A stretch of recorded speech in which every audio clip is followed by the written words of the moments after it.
Добре дојдовте во уште една дебатна емисија на Макфакс. Тема на оваа емисија е борбата против аерозагадувањето. Односно, ќе се обидеме да понудиме решенија, да отвориме неколку прашања кои што се актуелни и оваа зима. Дали е доволно да се има само план на хартија, кој допрва ќе се спроведува? Зошто нема санкции за големите загадувачи и недостига ли свест за борба против аерозагадувањето? Се само дел од прашањата со кои ќе дебатираме со гостите во студиото. Од левата страна представници на невладиниот сектор, тоа е Татјана Чекулев од О2 иницијатива, Андреја Јанковски од движењето Го сакам водно.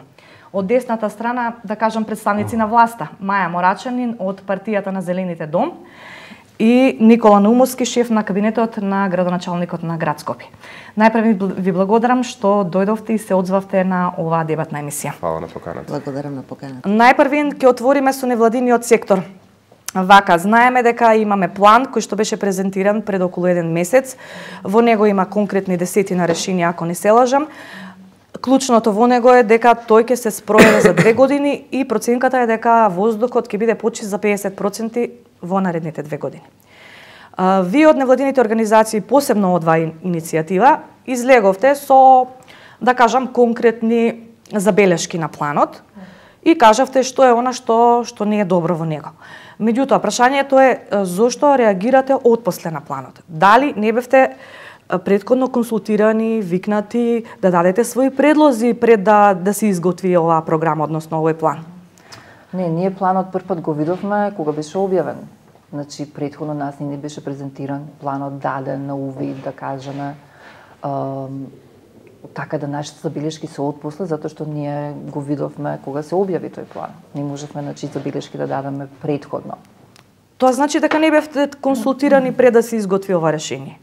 Не, да консултирани што ќе биде презентирано, што се смета дека ќе биде планот, не. Ние само знаевме дека ќе се притиска за да се, како стратешка програма, се воведе борбата против аерозагадувањето. Али конкретно, каков е тој план, не. Зошто тоа се случи така? Затоа што едноставно знам дека уште предходните 2 години вие предлагавте еден куп сет мерки, ги доставувавте до владата, до собранието, мислам дека кажавте дека заеднички ќе делувате против аерозагадувањето. Каде зата и таа комуникација? Или... Сега, јас прво би кажала, значи, и ние како нестручен лица, нити треба да бидеме тие што ќе ги предложат мерките. Значи, симе стручен лица што си работат и по институции со години наназад. Значи, проблемов на аерозагадување не е од денес, не е од вчера. Она што нас најмногу не фрустрира, што толку години поминуваат и ние никако да се помрднеме од некоја точка, или ако се помрднеме, тоа се некои толку мини чекори, а аерозагадувањето таков проблем да еве знаеме, значи цела Европа брои дека Македонија најзагадена е, колку луѓе умираат, над 3000 луѓе умираат годишно во Македонија. Околу 300 милиони Светска банка го проценува 300 милиони евра или долари, не знам што беше точно, евра, 300 милиони евра, дека се троши државата само на, значи, здравствените, сите тие трошачи што се поврзани со аерозагадување. Вие сте дел од власта. Планот дали е на време и дали навистина е онака како што еве реагираат од невладиниот сектор? Она што е важно и што е голем исчекор е дека за прв пат во Република Македонија владата вели дека ова решавање на аерозагадувањето е стратешки приоритет. И тоа е јасно искажана волја дека ние сакаме да се справуваме со проблемот за аерозагадување, нешто што порано сме го немали. И во право сте. Има така план кој што ќе се реализира, но за 2 години. Сега, во моментот, тоа ништо не им значи на граѓаните. Така. Тие повторно дишат загаден воздух, а згора на тоа и немаат представа колку загаден воздух дишат, затоа што мерните станици не работат. Не е дека сите не работат, но некои во аеродром, во Новолисиче, во Карпуш, каде што е најзагадено, не работат. Така, многу се стари и веќе се дотраени, веќе за некои не постојат ни резервни делови, затоа што се премногу стари и треба да се заменат со нови, и тоа е исто така вклучено во оваа програма. Значи, набавка и замена на старите мерни инструменти со нови. Апсолутно се согласувам дека е важно сите да имаме увид во тоа колкаво е загадувањето. Сметате ли дека, еве, со овој план ќе дишеме почист воздух? Да, само што би укажал на тоа дека овој план е на владата, јас представам друга институција, тоа е град Скопје, така, според поделбата на власта. ниту јас се мешам во нивните прашања, ниту тие во нашите. Меѓутоа и градот Скопје беше консултиран градот Скопје за разлика од невладините. Ние го видовме планот на Макрадули една недела пред да биде представен. Се разбира, ние да го правевме планот, нешто ќе имаше и различно, ќе имаше фокус на град Скопје, некои од мерките кои што тој ги предлага се однесуваат на останатите градови на Републикава, некои од се ствари. Меѓутоа Скопје е лидер во загаденоста. Па не, но сепак град Скопје е еден од има и други градови во моментов кои што се позагадени во Скопје, но не е ни важно, загаденоста си стои како проблем. Мислам дека на сите нас ни прави контрауслуга кога го рангираме градот Скопје како најзагаден град во Македонија или во Европа. Има намалување од 10% ако се гледа највисоко измерената вредност од по месеци помеѓу јануари и септември. Во 2016 143, во 2017 186, оваа година има 132. Меѓутоа во 2016 сакам да кажам дека користевте информации, кажувавте дека Скопје е еден од најзагадените градови во услови кога бевте гласен во невладиниот и активист во невладиниот сектор. Сега велите дека за година и пол воздухот толку се прочистил што нема што да се каже. Не, реков дека спомнав 10% и 13%. Тоа нема што да се каже. И ако се сеќавате на мојот активизам, тогаш добро ќе се сетите дека јас не бев активист за почист воздух, туку за некои други прашања кои што беа маргинални на прашањето со загадувањето. Тоа беше прашањето за Скопје 2014 и уредувањето на јавните простори, врзани со загадувањето, но не би сакал сега да ме представувате како Татјана Чакулев која што отишла во власта и си го сменила мислењето. А нели Скопје 2014 го гушеше градот? Да. Така и нема доволно зеленило. Нема простор, се гуши урбанистички градот. Тоа е една од причините за загадувањето. И тие критики се уште стојат. И се уште ги викам. Да, и стојам за тие критики. И не ги ни напуштам, но во однос на загадувањето кога викате ништо не се прави и така натаму, затоа сакам да ви укажам на бројките. Знаеме сите каков хаос беше наводно претходно, сега со ова забрана сепак се воведе колку толку ред на некој начин, меѓутоа сепак во последно време има еден друг тренд каде што одат со возила од нерези луѓе и паркираат покрај патеките и така натаму, и тоа веќе многу тешко за регулација, затоа што тamo е непристапно за паек службата. Слики со начичкани автомобили. Да, апсолутно, значи тоа се случува и прашува зошто не се изрекуваат казни. Па видете, сметам дека нема доволно редари кои што би можеле да направат тоа во еден момент, знаете како тоа обично за викенди се случува. И ја би сакал да ви укажам, тие слики се од овој викенд каде што МВР правеле некакви вежбавни активности на паркинзите на Водно и затоа колите се паркирани по патот на кај. Да, меѓутоа имаше и не само за овој викенд, зборувам за неколку изминати викенди. Кога беше поубаво времето и граѓаните ги пушта. Значи условно пробуваат да се снајдат, можеби тоа да им делува прескапо или да мислам или слично. Мислам дека министерот Макрадули спомна некоја цифра од 98 милиони денари. Дали ова се доволно пари за да се реализира, иако најави дека со странски донации ќе ги поправа мерните станици. Значи оваа зима ќе си поминем вака. И тоа е нашата најголема критика, што ние секоја зима све нешто поминуваме за еден чекор да направиме, па сега оваа зима стигнавме чеке план, објавивме уште една зима помина. Прашањето е сега, ајде еве планот, значи 2 години, така еве ќе дадат пари. Ќе дадат пари швеѓаните за мирните станици, ќе дадат некој друг пари, не знам што. Американците, мислам дека. Меѓутоа, еве, они ќе дадат пари, они ќе барат проекти. Они нема да ги дадат колку пари, еве волку пари. Ќе мора вие да имате напишано за што ви се тие пари и што ќе направите со тие пари. Тоа ќе земе време. Значи, наши претпоставки се дека од втората половина на 2019 ние можеме да очекуваме поместување, значи конкретни добивање на тие средства за да може да се имплементираат. И ние повторно доаѓаме блиску тогаш, ако збориме втора половина на 2019, блиску до наредната зима. Според оние пресметки кои Министерството го имаше, кои ние ги пресметувавме, отприлика околу 24 милиони, 25 милиони евра се потребни за да може да се реализира и да имаме видлив ефект. Вие можете и со помалку пари, но ефектот нема да биде значителен. Значи, за да имаме видлив ефект во намалување на аерозагадувањето, потребно е, освен тоа да имате план и програма, и финансиски тоа да го подкрепите. Затоа и ние со пратеничката Поповска, како пратенички од Зелената партија Дом, поднесовме амандмани на буџетот и ја баравме точно таа сума од 24 милиони и нешто евра, за да може на тој начин да се спроведе реализирање на овие мерки кои што се предвидени. Амандманите не беа прифатени за жал, но ние секако продолжуваме и натаму затоа што се уште има време до финално носење на буџетот. Во Министерството за транспорт и врски се парите за гасификација на Скопје. Добро, точно ова е интервенцијско решавање. Да, значи не се милиони и пол евра за загадувањето. Не треба да се поправаат мерни станици со овие пари, не се наменети за таа работа. Овие пари се тргнати само на страна за да бидат полесно операбилни и да може да се во ред стои. Една од мерките и акциите, како се вика, значи не значи дека ќе се финансираат од 1,5 милиони евра. Да. Не значи дека пелети. Вие мислите дека сите мерни инструменти си стои. Град Скопје 500.000 евра годишно троши за пелети.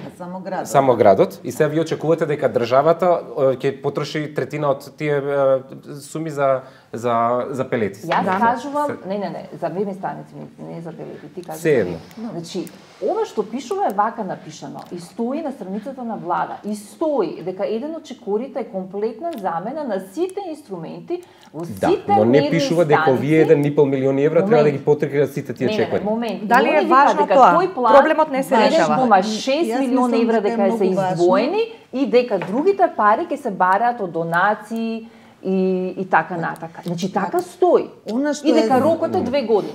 Е посебно важно, јас се согласувам дека и во други програми има средства, неспорно е дека е така, има и во локалните самоуправи, во општините, во градот. Имаме чувство дека како да барате да ви се прогледа низ прсти. Првата година броевте колку пари останале во касата, на што се трошеле, на луксузи, на пастрамки, на кавиери и така натака, и зимата измина. Потоа, сега втората година се направи план, се направија некои мерки, се засадија неколку дрва, кои што исто не се конкретни решенија, дрвјата треба да пораснат после 20 години, и барате јавноста да биде трпелива, да ви даде шанса. Треба да поминат 2 години за да почнеме да дишеме чист воздух, ќе поминат тие 2 години, ќе дојдат нови избори. Како го коментирате ова? Па го коментирам на начин на тој што ќе ве потсетам што се зборело на прошлите избори, а не тоа што сте мислеле дека сте го слушнале. Никој на прошлите избори не кажа дека ќе имаме чист воздух за 6 месеци, за година дена, па дури ни за 2 години. Никој не рече тоа. Никој не рече на прошлите избори дека садењето дрва е несоодветна мерка. Не, вие го укинавте ден на дрвото, кажавте дека се переле пари тука. Да ве потсетам. Знаете што, и треба исто така да разграничувате. Доаѓам ја представувам град Скопје. Град Скопје ниту имаше скандали со репрезентација, со колку се частеле министрите. Ги споменувате колку јас да сум ги правил или мојот градоначалник тие работи, па дека тие пари ќе сме ги пренаменале во животна средина. Вашиот градоначалник е дел од представник на актуелната власт. Денот на дрвото беше укинат од владата, не од град Скопје. И денот на дрвото беше консензуално прифатен како шалабајзерство. Дека не е соодветен. Дека се переле пари. Не само тоа, него дека се садело несоодветно на несоодветни локации. Така што неспоредливо е нашето садење на големи, високи, здрави дрвја во дрвореди, кои што се одма поред улиците, со садењето на мали жбунчиња позади вода. Добро, тие дрва колку време им е потребно за да пораснат?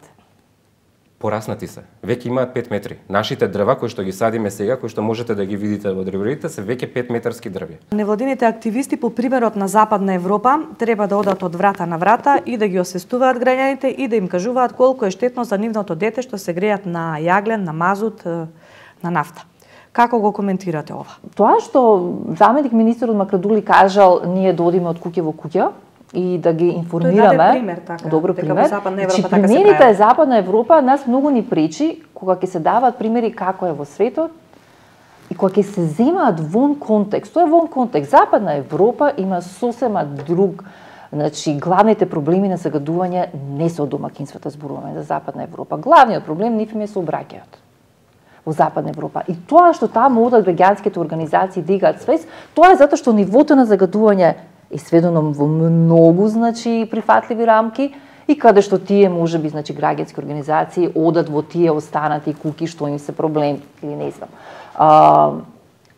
Значи Македонија е сосема друга ситуација. Друго, ние сме неформална иницијатива.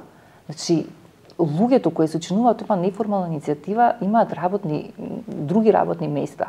Значи од нас конкретно да се очекува тоа е значи сулудо. За разлика од власта, невладините организации го немаат тоа бреме дека се злонамерни и дека сакаат да собираат пари од секоја реформа што ја прават или дека сакаат тендер да средат, затоа што такви се сите обвинувања кои што ги добиваме.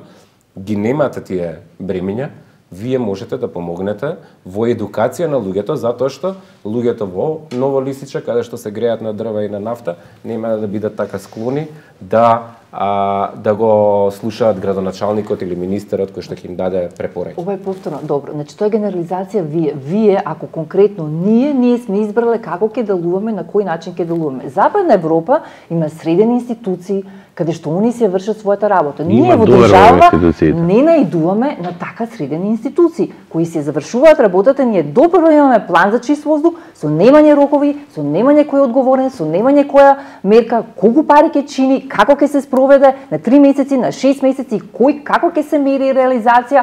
Знаете што? И сега вие ќе ни кажете, вие треба вамо да се фокусирате. Кога институциите ќе си бидат средени, можеби тогаш и ние природно ќе се фокусираме кон граѓаните и едукација, што е апсолутно потреба. Нас не изнапаѓа, затоа што го објавивме видеото вчера, со црниот чачо излегуваше среде центар, беше објавено баш затоа што се случува, не дека нема други палења.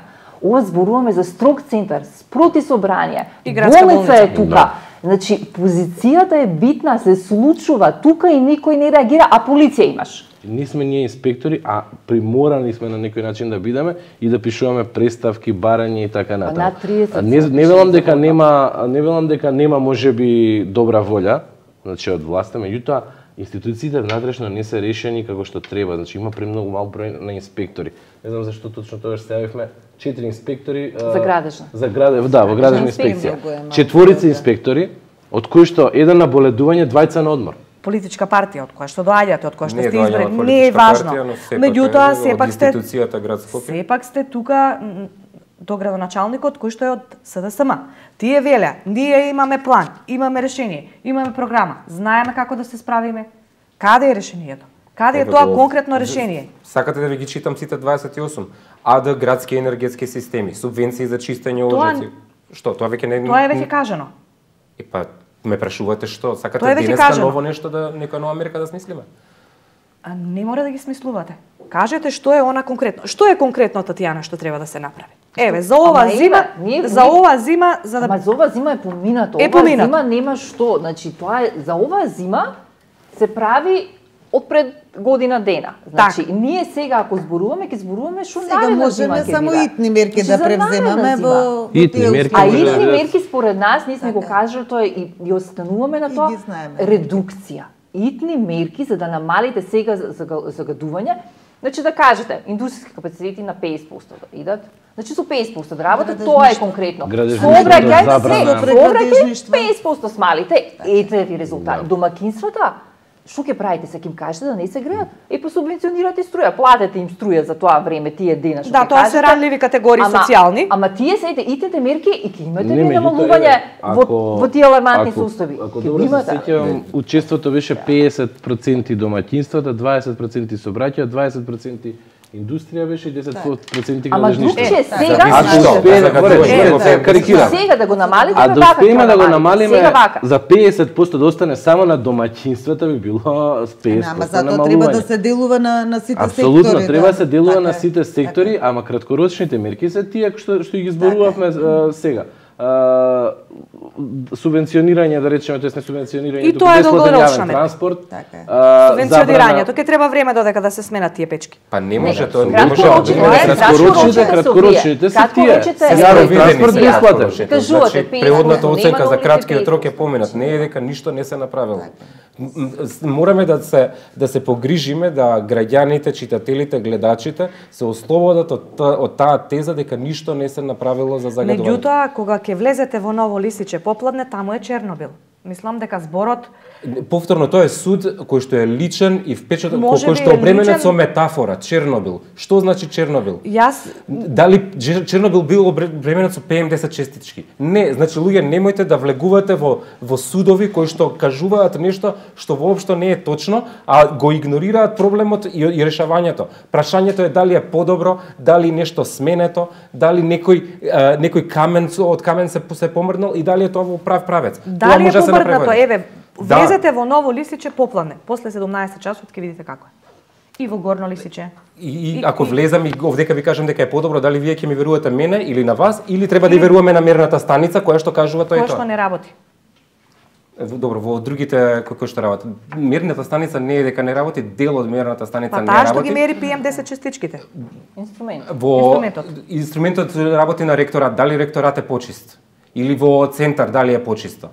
Или ги игнорираме сите мерни станици, ги ја бараме онаа каде што нема, каде што не работи и таму викаме дека е Чернобил. Па тоа е населба која што е половина Скопје. И Газибаба е населба и таму има мерна станица, таму покажува дека е подобра состојбата. Дали тоа треба да се пренесе како закон? И Газибаба не работи. Карпош, се не е ни битно. Работат 8 од 10 и ние се фаќаме за овие две и викаме таму е Чернобил. Да, кој вика дека еве хипотетички таму да ако овдека имаме намалување да речеме во центар, кој вика дека немаме зголемување во Лисиче да речеме. И таму немаме информација. Сосема е известно дека си одат паралелно, но не мора да значи. Значи не мора да значи, ама многу е веројатно. Можеме да имаме нови изградени објекти, сега во моментов имаме неофицијална мерна станица која што не кажува резултати за Чернобил. Јас не сум прочитал Чернобил резултати за Лисиче. Јас овие бројки црвени кругови со 600, 700, 800 не сум ги видел годинава. Вие сте ги виделе? Па не можевме да ги видиме, не работеше. Не работи, на мој воздух работи. Има друг вид намерење, дури во тој неофицијалниот ги нема тие црвени кругови. Така што ве молам да престанеме да викаме дека ништо не се направило и не е ништо помрднато. Се вака, во однос на статистика, јас морам се да се замешам, бидејќи се цитираме бројки 600-700 кога биле. Факт е дека тие бројки биле изминативе години. Факт е дека последниве 2 години се потопли. Статистика која ќе се споредува, научна статистика, како што кажа Еве или Никола, дека за некои работи треба стручни луѓе да се прашаат. Нема вие да дадете статистика, нема ни ние да дадеме статистика. Ја магистрирав на статистика, право да ви кажам, затоа се дозволувам. Добро. Преска статистиката што ја цитиравте од сите мерни станици во град Скопје? Споредбата, годините? Да. Сите расположливи, кои што се во 2018 освен тие што не работат и овдека пишува. Чекај, еве, значи Газибаба и Лисиче не се земени во статистиката тука? На 3 години? Не, земени се. Земени се. Ова е се пред да се расипат мерните станици. Збориме до септември, до август. Сега зборуваме за зима, зборуваме значи за јануар, февруар, март, еве, ако сакате да ги споредуваме јануар 27 со 25, 20 со 17. Само да довршам, значи 10 со 4. Како апсолутни бројки ќе споредиме месеци каде што сите ги имаат податоците во тие 3 години. И ако ги имаат податоците, ќе речеме да, овие се помали, овие се поголеми. Меѓутоа, на што ќе ги препишеме и тоа си стои апсолутно. Ако било помало, било помало. Помали се вредностите, да. На што се должат е сосема друго прашање. Значи, сосема друго прашање. Научите ќе ви кажа дека е апсолутно поврзано поладни зими и повисоки концентрации на PM10. Значи, тоа си е врзано. Колку инверзии имаме годинава, колку инверзии температурни имало лани, колку температурни инверзии имало претходно. Точно. Тоа е огромен фактор за загадувањето.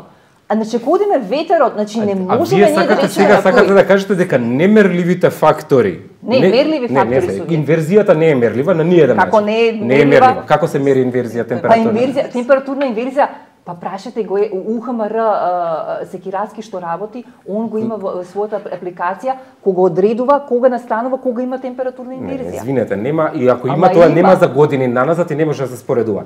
Ова се бројките кои што си постојат. Вие сакате да кажете дека треба во оваа статистика да се вклучиме и друга статистика, да се додадеме, ајде дека сега да видиме колку биле топли деновите, колку сонце имало, дали имало магла. Што се должи, точно ќе знаеме. Наука точно кажува на што иначе паушално одиме. И ако ние кажеме паушално е да се каже дека е иста состојбата со воздухот. Тоа е паушално е, сте влеглели во Лисиче да видите што е Чернобил. Паушално е ако земеме мерна станица Лисиче у 3 години, еве јануари да го земеме, да го споредиме, ќе кажеме во апсолутни бројки 27 со 25. Во апсолутни бројки е намалено, супер, и онда ќе речеме на што се должи, тоа е многу битно прашање, на што се должи тоа намалување, и онда гледаме. Значи, температурите биле тие, јануари месец тие биле температури, ветер имало таков, температура и само климатските фактори ќе ги земеме, емисиите нема да ги земеме предвид. Може сега да завршам. Под услов да домакинствата се тие, нема промена у домакинствата, под услов индустријата не се иселила, под услов сообраќајот да е тој, ние не знаеме за мега промени во Лисиче, дека индустрија е исклучена, дека домакинствата се тие. Диви огнови, диви депонии. Кажете, не. Ама Никола, ако завршам јас, значи според статистиката, ако ги факторизираме климатските фактори и ќе дојдеме до некоја бројка и ќе речеме, дали има вистински намалување ради други фактори или нема. Кога ќе остане тој процент дека има ради други фактори, тогаш можеме да кажеме дека намалувањето е вон климатските фактори, да, се должи на мерки преземени. Не може инаку да се тврди. Нема таква метрика во Македонија која што мери климатски фактори во комбинација со јануари. Ова испитување, јас се согласувам, ова би било идеално од експертско ниво, ама мислам дека немаме потреба во моментов на сите ни е јасно дека има загадување, така? Не, работата е мислам дека треба да се фокусираме да лицитираме со бројки. Се должи го препишуваме исклучиво на климатските фактори, а на овие фактори другите не го препишуваме. Јас викам додека не го кажеш вака не можеш да го препишеш. Невозможно е во било кој град да се направи комбинација на климатските и човечките фактори при загадување. Апсолутно не. И особено да се и таа методологија ќе биде ново спроведена и нема да се однесува на споредбите со 2016 година, така? Ако сега го вклучиме климатскиот фактор во методологијата на пресметка, тогаш не можеме да споредуваме со 2016, така? Зошто не? Затоа што тогаш немаме бројки за климатските фактори. УХМР ги нема. Тоа вие ако мислите дека нешто што е таму може да се искористи, не е. Ама ветер за секој ден имате. Ама ветер не е исто со температурна. Ветерот се мери на Зајчев рит, не се мери во Лисиче. Температурната инверзија дадени се соопштенија кога има, значи ги има наназад податоците. И нема наназад. Сакам да кажам, вие само за ова да го направите, ќе го тргнете климатскиот фактор колку бил фактор во тие бројки намалување и останува онда намалувањето дека се должи на другото. Значи не измислуваме ние нови некои методи, ниту е можно. Познати за сите. Да, познато е, светот ги пременува. Некои од мерките се популарни, граѓаните ги прифаќаат полесно кога станува збор за субвенција за нешто, некои се непопуларни. Колку се спремни, значи збориме владата и град Скопје да донесат непопуларна мерка. Значи затоа ја спомнав како поскап паркинг. Тогаш треба да рипнат активистите да помогнат на тие. Тоа е значи тука ќе затоа на сите на оваа маса ќе се согласат дека треба да се обесхрабрува возењето кола, а кога ќе се поскапи паркингот, тогаш сите одеднашка стануваат солидарни со возачите. И викаат зошто се почнува со паркингот, а не со пелетите. Или со температурните. Морате алтернатива. Ако нема соодветен јавен сообраќај, луѓето ќе ви кажат, сега ми рестрикција, ние сме први за рестрикција на ама добар јавен сообраќај ќе има во 2023 година. Сакате да кажете дека до тогаш треба да останат исти паркинг цените? Јас само сакам да кажам дека 2023 конкретно и ние тоа сме го предлагале јавно дека треба да се зголеми цената на паркингот, особено во централно градско подрачје со цел да се демотивираат луѓето. И не треба да се чека на подобри автобуси за тоа. Уште подобро е да биде пешачка зона. Значи мислам дека ние треба малку концептот да го смениме на размислување. Затоа што зелен се разбира, зборуваме така и има придвижување. Зелен град значи да вазви се во фокус луѓето. Пешак, велосипедист, јавен транспорт. А ние се уште зборуваме за фокус на возила. И сме загрижени дали возилата ќе можеле полесно да се движат, дали може пуште повеќе возила да има во градот. А за пешаците на клинички некој зборуваме за право и привилегија. Значи и добро е, јас и во таа насока ја гледам дебатава, сите даваме придонес на крајот и во зголемување на јавната свест. Ви благодарам што бевте гости во дебатната емисија на Макфакс. А вам, почитувани гледачи, ви посакувам пријатен ден.